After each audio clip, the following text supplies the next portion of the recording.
नमस्कार।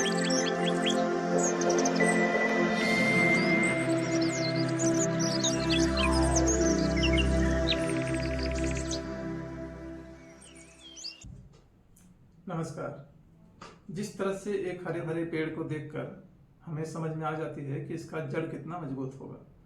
जिस पेड़ का जड़ जितना मजबूत होता है उतना ही उसके पत्तों में, हरे भरे पत्तों में या फिर तना में या उसके फल में, फूल में, उसमें एक पुष्टता रहती है। तो जितना अच्छा जड़ होगा उतना अच्छा वो पेड़ होगा। इसी तरह से हमारे शरीर के साथ में भी है। हमारे शरीर का जड़ जितना मजबूत होगा उतना ही हमारा शरीर भी हृष्ट पुष्ट व स्वस्थ रहेगा। तो हमारे शरीर का जड़ कहाँ है? आयुर्वेद मनुष्यों ने हमारे शरीर का जड़ हमारे मस्तिष्क को कहा है। तो जितना हमारा मस्तिष्क स्वस्थ रहेगा उतना ही हमारा शरीर भी स्वस्थ रहेगा। तो मस्तिष्क को स्वस्थ रखने के लिए हमारे चिकित्सा मनुष्यों ने नस्यम के बारे में विस्तार से बताया है। तो आज आइए हम लोग जानेंगे नस्यम क्या है और नस्यम से क्या होता है, नस्यम क्यों कैसे करते हैं, ये सब हम लोग विस्तार से आज जानेंगे।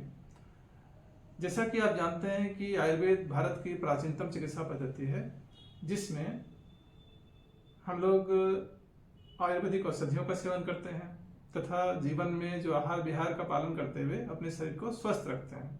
इसी को संयोजित रूप से करने के लिए पंचकर्म चिकित्सा पद्धति का विधान है।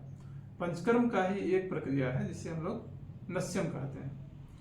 नस्यम विशेष रूप से नाक, कान, गला व मस्तिष्क संबंधी रोगों के उपचार के लिए किया जाता है। अन्य भी चिकित्सा पद्धतियां हैं आयुर्वेद में जिसके द्वारा इन सबों की चिकित्सा की जाती है, पर विशेष रूप से आयुर्वेद मनुष्यों ने नस्यम के बारे में विस्तार से इसके बारे में बताया है। ऊर्ध्वजत्रुगत रोग जैसे कि नाक, कान, गला व मस्तिष्क संबंधी रोग जो हमारे गला से ऊपर होते हैं, उसके लिए नस्यम को श्रेष्ठतम चिकित्सा माना गया है। आयुर्वेद की शोधन चिकित्सा पद्धति में जिसमें कि पंचकर्म आता है, तो पंचकर्म में ही हम लोग नस्यम का जिक्र करते हैं। तो नस्यम में विशेष रूप से ये एक प्रक्रिया है जिससे हम लोग नाक में औषधीय तैल, घृत, रस या फिर चूर्ण का इस्तेमाल करते हैं, इसमें उसको डालते हैं। तो उसी के आधार पे हम लोगों को इन सब रोगों में जो ऊर्ध्वजत्रुगत रोग होते हैं, नाक, कान, गला संबंधी या मस्तिष्क संबंधी रोगों में, इसमें विशेष रूप से सफलता मिलती है। आयुर्वेद के शोधन चिकित्सा में किसी भी चिकित्सा को करने के लिए 3 कर्म बताए गए हैं, जिसमें कि पूर्व कर्म, प्रधान कर्म और पश्चात कर्म। पूर्व कर्म में जो प्रथम चरण होता है उसमें वैद्य निर्धारित करता है रोगी को देखकर उसकी त्रिविध, अष्टविध और 10विध उसकी परीक्षण होता है। उस परीक्षा के आधार पे वैद्य निर्धारित करता है कि इसमें कौन सा औषधि युक्त तैल, औषधि युक्त रस या फिर औषधि युक्त घृत या औषधि युक्त चूर्ण का सेवन इस पे करना है। तो उसके आधार पे ही हम लोग एक मेडिसिन का निर्धारण करते हैं कौन सा इसके लिए उपयोगी औषधि होगा। तो कौन सा रस इसमें देना है या फिर कौन सा तैल इसके लिए निर्माण करना है, ये सब रोग की अवस्था व रोगी की अवस्था के आधार पे हम लोग उसको निर्धारित करते हैं। उसमें सबसे पहले रोगी को आधा घंटा 1 घंटा पहले ही अल्पाहार के लिए बोला जाता है। तत्पश्चात वो आके टेबल में लेट जाता है। लेटने के बाद में हम लोग गर्दन से लेकर उसके पूरे फेस का हल्का सा मालिश करवाते हैं। इसमें स्नेहन स्वेदन स्थानिक रूप से हम लोग उसका करते हैं। उसके बाद प्रधान कर्म में हम लोग आते हैं। प्रधान कर्म में जो वैद्य द्वारा निर्धारित औषधीय तैल हो, औषधीय घृत हो, औषधीय रस हो या फिर औषधीय पाउडर हो, उसको उसके नाक के द्वारा डाला जाता है। पश्चात कर्म में ये सब करने के बाद में ही वैद्य द्वारा ही निर्देशित हम लोग रोगी का धूमपान कराते हैं।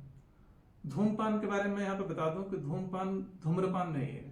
धूम्रपान अर्थात सिगरेट, बीड़ी, ये सब का जो पान किया जाता है उसको धूम्रपान कहा जाता है। धूमपान का मतलब है औषधीय पदार्थों का एक धूम बनाया जाता है, धुआं बनाया जाता है, उसको खींचने के लिए बुलाया जाता है नाक के द्वारा रोगी को। तो इसे हम लोग धूमपान कहते हैं। तो इसका एक विशेष फायदा होता है।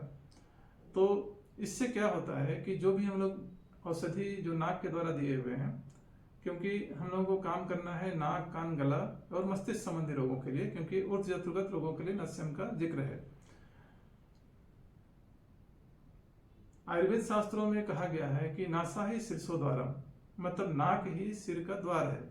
तो हम लोग अगर सिर पे कुछ भी चिकित्सा करना है तो नाक के माध्यम से ही जाना होगा। जो भी औषधि द्रव्य या रस जो भी हम लोग नाक के द्वारा डालते हैं वो उसका इफेक्ट मस्तिष्क पे होता है और इससे हम लोगों को अपने रोगी में रिजल्ट मिल जाता है।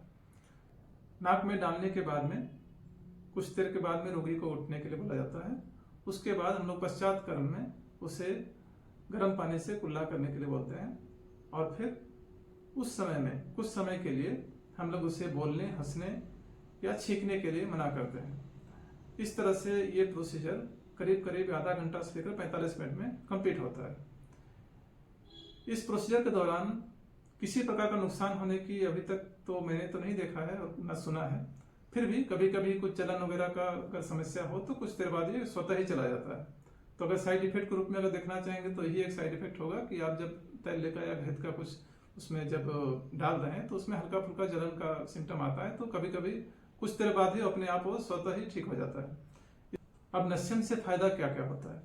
जैसा कि मैंने बताया कि उच्च शत्रुगत रोग जैसे कि नाक कान गला संबंधी रोग या फिर मस्तिष्क विकारों में इसकी उपयोगिता है।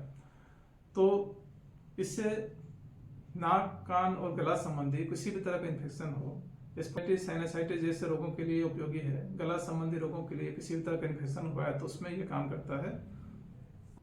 लकवा पैरालिसिस में इसकी विशेष उपयोगिता है, क्योंकि ये भी इसका उद्गम स्थान भी मस्तिष्क ही होता है। और नासाई शीर्षोदारम जैसे कि मैंने कहा, तो हम लोग नाक के माध्यम से मस्तिष्क तक पहुंच सकते हैं। तो नाक में जो औषधीय तैल या घृत जो भी हम लोग डालते हैं उसके द्वारा हम लोग मस्तिष्क पे इसका इफेक्ट पाते हैं। तो इसी से हम लोगों को लकवा में भी इसकी विशेष रूप से इसका रिजल्ट मिल जाता है। आंखों के लिए भी बहुत फायदेमंद होता है। आंखों की रोशनी कम होना या फिर किसी तरह का आंख संबंधी प्रॉब्लम होने से भी नस्यम विशेष रूप से लाभदायक होता है। इसी तरह से बाल संबंधी रोगों में बाल का झड़ना, असमय उसका गिरना या फिर पकना, इस सब केस में आपको नस्यम बहुत अधिक कारगर होता है। साथ में हम लोग शिरोधारा का भी प्लान करते हैं, लेकिन शिरोधारा और नस्यम ये दोनों बहुत ही अधिक कारगर होता है आपको बाल संबंधी रोगों के लिए। त्वचा संबंधी रोगों के लिए या फिर चेहरे में शाइनिंग लाने के लिए इसके लिए भी नस्यम बहुत उपयोगी होता है। इससे भी हम लोग इसका लाभ लेते हैं। जैसा कि मस्तिष्क में इसका विशेष प्रभाव है, इसलिए स्ट्रेस को कम करने के लिए बहुत ही उपयोगी होता है। तो ऐसे में हम लोग हाई बीपी जैसे समस्याओं में भी नस्यम का प्रयोग करते हैं। साथ में पेन मैनेजमेंट के लिए, जैसे कि आपको स्पॉन्डिलाइटिस का पेन हुआ या फिर मस्तिष्क में पेन हुआ, सर दर्द, माइग्रेन जैसी समस्याओं के लिए नस्यम बहुत ही अधिक उपयोगी होता है। नस्यम प्रक्रिया में हम लोग कुछ विशेष सावधानियां रखते हैं। जैसा कि मैंने बताया कि ये वैद्य द्वारा निर्धारित होता है कि कौन सा तैल, घृत, रस या फिर पाउडर का इस्तेमाल किया जाएगा। तो इसको रोग की अवस्था, रोगी की अवस्था के अनुसार वैद्य ही निर्देशित करते हैं, उसके अनुसार ही करना है। इस बीच में लोग शराब, सिगरेट इत्यादि धूम्रपान नहीं करने के लिए पेशेंट को सलाह देते हैं, और गर्म पानी सेवन करने के लिए हम लोग विशेष रूप से करते हैं। तो ये सब कुछ सावधानियां रखनी है। जब हम लोग नस्यम की प्रक्रिया से गुजर रहे हैं उस समय ज्यादा बोलना या फिर हंसना, छींकना, ये सब हम लोग मना करते हैं। ये कुछ सावधानियां जो है कि पेशेंट को बरतना पड़ता है। जैसा कि मैंने बताया कि नस्यम से नुकसान, तो नुकसान के रूप में तो विशेष कोई नुकसान अभी तक मुझे ज्ञात नहीं है कि कोई विशेष नुकसान होता है इसमें। फिर भी जब हम लोग तैल का इस्तेमाल कर रहे हैं या घृत का, वो हल्का गर्म रहता है तो उसको देखना जरूरी है कि कितना गर्म है। तो कभी कभी तैल से या फिर घृत से कभी किसी किसी को जलन महसूस होता है नाक में, तो वो कुछ समय के लिए रहता है, फिर स्वतः चला जाता है। तो विशेष रूप से घबराने की बात नहीं है। इसमें विशेष कोई इसकी साइड इफेक्ट टाइप की चीज इसमें होने की संभावना बहुत ही कम रहती है। इस तरह से पता चलता है कि हम लोग टॉक्सिन्स को हमारे शरीर से बाहर करने के लिए जो पंचकर्म का उपयोग करते हैं, उसी तरह से नस्यम के द्वारा हम लोग नाक कान गला संबंधी रोगों का इलाज करते हैं। इन सब स्थानों से जो भी टॉक्सिन्स होते हैं उसको बाहर करने के लिए हम लोग नस्यम का प्रक्रिया करते हैं। नस्यम में अलग अलग तरह के तैल, घृत या फिर रस का इस्तेमाल हम लोग करते हैं। वो रोग की अवस्था, रोगी की अवस्था के अनुसार ही होता है। तो इससे पता चलता है कि किसी को भी अगर माइग्रेन हो, सर में दर्द हो या फिर त्वचा संबंधी, बाल संबंधी समस्या हो, स्ट्रेस हो, इस तरह की किसी भी तरह का समस्या हो, तो वो नस्यम के लिए प्लान कर सकता है और इसका लाभ उठा सकता है। धन्यवाद।